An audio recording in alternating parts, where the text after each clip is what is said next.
So we are full Keel farm, and so our last name is Keel. And when I was trying to determine a name for our farm, I was wanting to make a play on the word keel, and was doing some reading about keels. And a keel is kind of the bottom part of a boat or a sailboat. And there are different types of keels, and a full keel is kind of the traditional keel, and it runs the whole length of the hull. And the full keel is very kind of steady, and in a storm it kind of stays course very well. And I thought that was kind of a good metaphor for farming, just because it's kind of maybe a slower process, and there are going to be a lot of challenges from year to year, but ultimately kind of you'll make it through to the goal.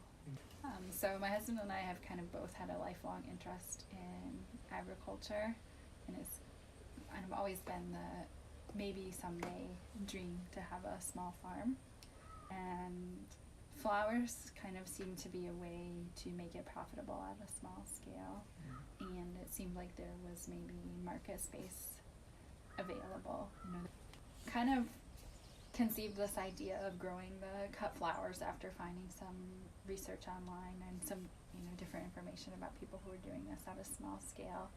And because we had grown vegetables kind of at a hobby scale, it was pretty easy to make the switch into flowers. We already had the irrigation system and things like that, not installed, but we had the components.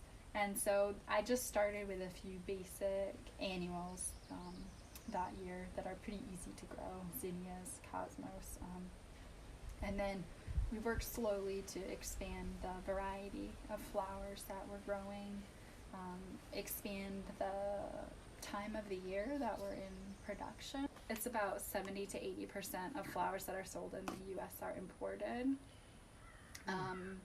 So I guess there would kind of be different categories of impacts. The first would be how those flowers are produced in other countries is much more intensive.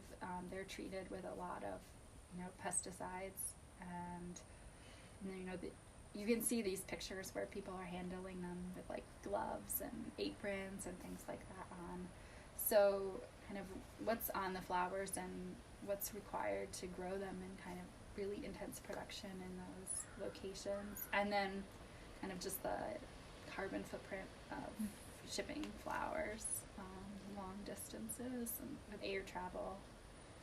Took a lot of years for kind of this like slow food movement and locally grown food to take off, and I think people just tend not to think about it the same way when it comes to flowers, because kind of the education is still in its early stages. People think a lot more about where their food is coming from because they're consuming it, and kind of the reason that we have flowers is so different from the reasons that we have food. But there's a big effort to kind of have a conversation about flowers and educate people about the benefits of flowers and locally grown flowers.